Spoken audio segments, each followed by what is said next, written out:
च पिता त्वमेव त्वमेव बन्धु च सखा त्वमेव त्वमेव विद्या द्रविणं त्वमेव त्वमेव सर्वं मम देवदेव त्वमेव सर्वं मम देवदेव। हरे राम राम राम हरे हरे, हरे कृष्ण कृष्ण कृष्ण हरे हरे। भगवान कृष्ण का पार्षद होने के कारण अर्जुन समस्त अज्ञान से मुक्त था, लेकिन कुरुक्षेत्र के युद्ध स्थल में उसे अज्ञान में डाल दिया गया ताकि वहां भगवान कृष्ण से जीवन की समस्याओं के विषय में प्रश्न करे, जिससे भगवान उनकी व्याख्या भावी पीढ़ियों के मनुष्यों के लाभ के लिए कर दे और जीवन की योजना का निर्धारण कर दे। तब मनुष्य तदनुसार कार्य कर पाएगा और मानव जीवन के उद्देश्य को पूर्ण कर सकेगा। भगवत गीता की विषय वस्तु में 5 मूल्य सत्यों का ज्ञान निहित है। सर्वप्रथम ईश्वर के विज्ञान की और फिर जीवों की स्वरूप स्थिति की विवेचना की गई है। ईश्वर का अर्थ नियंता है और जीवों का अर्थ है नियंत्रित। जीव सभी प्रकार से कम बद्ध जीव में तो नियंत्रित है। अतएव भगवत गीता की विषय वस्तु ईश्वर सर्वोच्च नियंता तथा जीव नियंत्रित जीवात्माएं से संबंधित है। इसमें प्रकृति, काल तथा कर्म की भी व्याख्या है।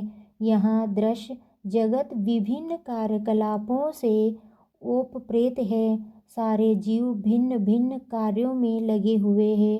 भगवत गीता से हमें अवश्य सीखना चाहिए कि ईश्वर क्या है, जीव क्या है, प्रकृति क्या है, दृश्य जगत क्या है, यहाँ काल द्वारा किस प्रकार नियंत्रित किया जाता है और जीवों के कार्यकलाप क्या है। भगवत गीता के इन 5 मूलभूत विषयों में से इसकी स्थापना की गई है कि भगवान अथवा कृष्ण अथवा ब्रह्मा या परमात्मा अथवा परम नियंता, आप जो चाहे कह ले, सबसे श्रेष्ठ है। जीव गुण में परम नियंता के ही समान है। उदाहरणार्थ जैसा कि भगवत गीता के विभिन्न अध्यायों में बताया जाएगा, भगवान भौतिक प्रकृति के समस्त कार्यों के ऊपर नियंत्रण रखते हैं। भौतिक प्रकृति स्वतंत्र नहीं है, वह परमेश्वर के निर्देशानुसार कार्य करती है।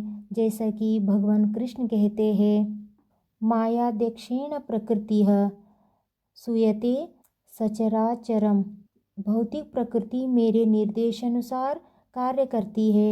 जब हम दृश्य जगत में आश्चर्यजनक घटनाएं घटते देखते हैं तो हमें यह जानना चाहिए कि इस दृश्य जगत के पीछे एक नियंता है।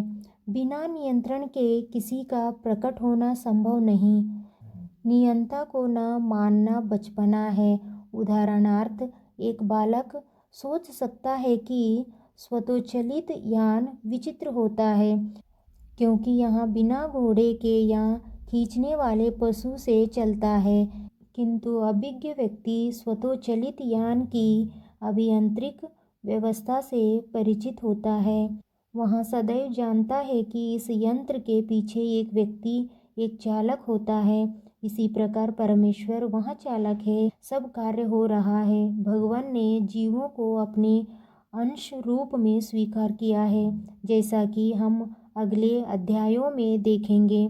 सोने का एक कण भी सोना है, समुद्र के जल की बूंद भी खारी होती है। इसी प्रकार हम जीव भी परम नियंता ईश्वर या भगवान श्री कृष्ण के अंश होने के कारण सूक्ष्म मात्रा में परमेश्वर के सभी गुणों से युक्त होते हैं।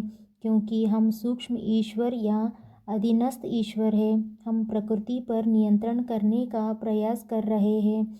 जैसे कि वर्तमान में हम अंतरिक्ष या ग्रहों को वश में करना चाहते हैं और हम में नियंत्रण रखने की यहाँ प्रवृत्ति इसीलिए है क्योंकि यहाँ कृष्ण में भी है।